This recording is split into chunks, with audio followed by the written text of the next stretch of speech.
Hey gang, and welcome back. Just a reminder, you can now use the promo code MTGMudsta, all caps, at flipsidegaming.com. You'll get 10% off orders over $10 and help with the channel at the same time. Hey gang, and welcome back to another EDH gameplay video. I'd do a top 10 on Ixalan, but let's face it, we all know the number one card is that Gaia's Cradle enchantment. This week, I'm not even in the game, and Trevor is playing his Xenagos deck and keeps a hand with Savage Ventmaw, Spinerock Knoll, Forest, 2 Mountains, and Rites of Flourishing. Matt is playing his Temmet deck and keeps a hand with an Island, a Plains, Adorned Pouncer, Swords to Plowshares, Martial Coup, and Batterskull. Harry is playing his Ramos deck and keeps a hand with an Island, a Plains, a Mountain, Mystic Monastery, Prismatic Geoscope, Mirari's Wake, and Farseek. Lastly, Pat is playing his Gisela deck and keeps a hand with Command Tower, Mountain, Archangel Avacyn, Iroas God of Victory, Rummaging Goblin, Cold Steel Heart, and Fall of the Hammer. Pat wins the die roll and starts us off.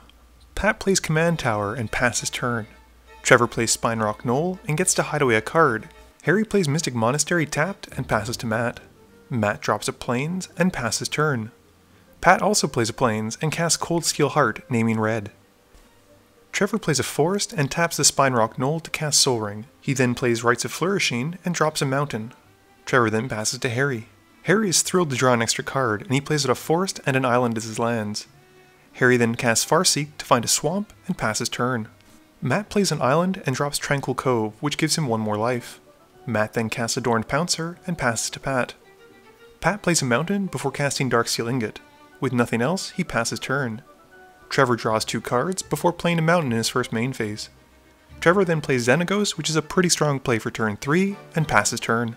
Harry draws 2 on his draw step, and his main phase has Harry hitting all 5 basics when he plays a Mountain and a Plains. Harry then pays 5 to cast Prismatic Geoscope, which comes into play tapped, and passes to Matt. Matt plays a Plains and drops Evolving Wild for his land drops for turn, and during his main phase we see Temmet Vizier of Nactimon hit the field. Moving to combat, Matt draws First Blood by swinging the Pouncer at Harry for 2.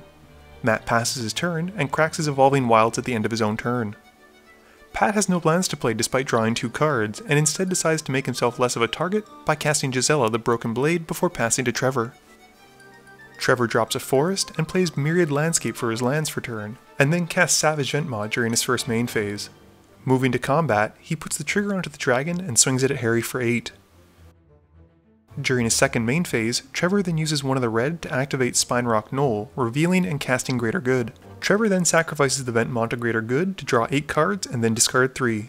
With nothing else, he passes to Harry. Harry wastes no time on his turn as he taps the Prismatic Geoscope to drop Mirari's Wake. Harry then only has to tap 3 lands to cast Ramos Dragon Engine, and seconds after that we see one of Harry's favorite spells in the deck, Rude Awakening. The spell resolves and Ramos gets a counter, and Harry gets to untap his lands. Harry then casts Naya Charm to return the Rude Awakenings, and I wonder where we've seen this before. He then recasts the lovely spell, floating a bunch of mana, and Harry then casts Cloven Casting and follows up with Exploding Borders. He copies it with Cloven Casting, and this lets Harry find a basic twice, and he chooses to deal 5 damage to Trevor for both copies. Harry finds a Forest and a Swamp, and with nothing else, he passes turn. Matt plays an Island and Rogue's Passage for his lands for turn. Matt then casts Martial Coup, where X is 5 and wipes the board. Harry responds by activating Ramos' ability to float 2 of each colored mana, and the board gets wiped clean as Matt puts his 5 soldier tokens onto the battlefield. With nothing else, he passes to Pat. Pat unfortunately has little to contribute, and he plays a Mountain for his turn and passes. Much as everyone else has since turn 2, Trevor draws 2 cards for his turn, and thanks to his Rites of Flourishing, he plays a Forest and a Mountain for his land drops. With enough mana to entwine it, Trevor goes for the blowout with Tooth and Nail. Unfortunately, with no counterspells available to stop it, Trevor goes to his library finding Blightsteel Colossus and Stalking Vengeance and putting them into his hand before putting them onto the field. Moving to combat, Trevor puts the Xenagos trigger on Blightsteel and swings the Colossus at Pat and the Stalking Vengeance at Harry. Pat responds at the end of Declare Attack step by flashing an Archangel Avacyn, but even with blocking, Trevor is able to get enough poison damage through, and Harry takes 5 damage from the Stalking Vengeance. Trevor, upholding the Xenabros agreement with Matt, which stipulates that no Xenabro may kill another Xenabro without due cause, sacrifices the Colossus to Greater Good, and deals 22 infect damage to Harry thanks to the Stalking Vengeance. Trevor then gets to draw 22 cards before he has to discard 3. Tonely kindly provides napkins to the table should anyone need them after getting blown out like that, and moving to his end step, Trevor shortcuts and discards down to 7. As he's a nice guy, Trevor gives Matt a close-up of what he's discarding, which is a lot of good stuff, meaning his hand is even better. Matt plays a Plains for his turn and runs out Batterskull.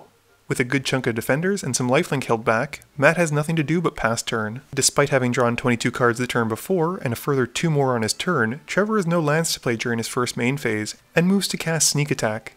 Matt is able to stop it with a timely Swan Song, and Trevor pays 4 mana for a 2/2 Swan. Trevor then casts Triumph of the Hordes for a quick win, but Matt has another answer, and Swords to Plowshares Trevor's Stalking Vengeance. The sorcery resolves, making Trevor's bird a 3/3, and moving to combat, Trevor puts the Xenagos trigger on the bird. He chooses not to attack, and in his second main phase, Trevor sacrifices the bird to draw 6 and discard 3. For Matt's turn, he recasts Temmet, and casts Lightning Greaves, equipping them onto his general. Moving to combat, Matt puts the Temmet trigger on the Germ token, and deals 5 damage to Trevor, and gains 5 life in the process. With nothing else, he passes. For Trevor's turn, he plays Ghost Quarter and Mosswort Bridge, hiding away one of the top 4 cards. Trevor then casts Moldgraph Monstrosity, and moves to his combat step. Trevor puts the Xenagos trigger on the only creature he has, and swings it at Matt. Matt takes the 16 to the face, and in Trevor's second main phase, he activates the Myriad Landscape ability to find 2 basics, and passes to Matt. For Matt's turn, he misses his land drops, but he does have some action as he casts Bone Horde during his first main phase. We count up the graveyards and find that there are 10 creatures amongst the 2 graveyards at this point, and Matt equips it onto the Batterskull Germ.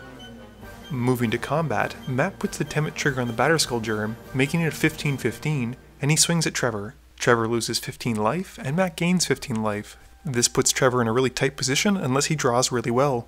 And with nothing else, Matt passes turn. For Trevor's turn, he's gone through enough of his library that he's able to redraw Blightsteel Colossus, and he casts the Corrupted Golem in his first main phase. Matt responds by casting Secure the Waste to make a soldier token, and Trevor moves to combat, putting the Xenagos trigger on the Blightsteel Colossus. Moving to his Declare Attack steps, Trevor swings both the Monstrosity and the Colossus at Matt. Matt is put in an awkward position and decides to block the Blightsteel with his 14/14 Germ. Seeing an opportunity to act, Trevor activates Mosswort Bridge, revealing and casting Inferno Titan. With Inferno Titan hitting the field, he gets to put 3 damage onto the Germ token. This means that Trevor has to assign 3 less points of damage to the Germ with the Blightsteel Colossus, and gets in for a lethal amount of infect damage to win the game. Game review time. Wow, that was a fast game. I think it clocked in at just over 31 minutes. And Rites of Flourishing does a really good job of speeding up a game. Trevor's Xenagos deck might lead to shorter games, but it's really something to see in action. I find that he's tuned it incredibly well, and I'm really a big fan of the hideaway lands in this kind of deck, despite the fact that they come into play tapped. It has made me appreciate how powerful Greater Good is, and basically if you're facing against a Xenagos deck, Greater Good has to die. They're going to get so much card advantage off this one card, it's insane. That last attack step was particularly of interest to me, and I found it really interesting to see how it worked out. I'm not entirely sure if there's any way that Matt could have lived, but had he blocked with everything else, Trevor was still able to sacrifice the Moldgraph Monstrosity to bring out 2 creatures, which would have lowered the power of Bone Horde by 2, since the Moldgraph Monstrosity also exiles itself. This means in addition to the Inferno Titan dealing 3, that would have been 5 extra points of infect damage going through. Matt's Temmet deck is quickly growing on me, and I'm really a big fan of it. Initially when I saw the commander spoiled, I thought, this is going to be a token-based commander, and its +1/+1 isn't very good. Matt's decision to include living weapon equipment is a really fun idea. There's an upcoming game in the near future where a living weapon equipment completely changes the face of the game and the tempo. I'm sure people are disappointed that Trevor was able to take out Harry so early on, but had he not, Harry would have pretty much won the next turn. If you looked at Harry's board state, he was going to have access to 10 mana from Ramos, plus all of the lands, plus 2 more lands meaning 4 extra mana in addition to what he had, plus the Prismatic Geoscope, and the ability to copy any multicolored instant or sorcery card he plays. That's a lot of mana and a lot of options, especially when Harry's going to be drawing 2 cards a turn. Pat's Gisela deck unfortunately once again didn't do very much, and he only basically played ramp and 1 creature before dying. I think it would have been hilarious had he been able to play Deflecting Palm and dealt 22 damage back at Trevor for attacking him, but unfortunately he didn't have it in his hand. Boros as a color pairing is really difficult for me to get my head around, and a lot of the commanders are quite expensive, with the exceptions of things like Akiri and Anax and Siamede. They're also built heavily around the combat step, and unfortunately don't have a ton of ways to interact with other decks. Sure, Pat could run more board wipes, but as you saw, Trevor was pumping out 1 creature a turn and then doubling its power and giving it haste, meaning he always had to have an instant speed answer to it. I think the only possible way he could have lived through that attack was had he had Gisela on the board to have the damage and block with his commander. Please be sure to tune in every Monday and Thursday at 11 AM Eastern Standard Time for a guaranteed new video. You can also find me on Twitter at MTGMudsta, at Facebook at facebook.com/mtgmudsta, or on Twitch at twitch.tv/mtgmudsta, This video is brought to you in part by support from my Patreons. If you're looking for a way to help out the channel, please be sure to visit the link below or in the About section. As always, thank you guys for watching, and please be sure to like, comment, share, and subscribe for more.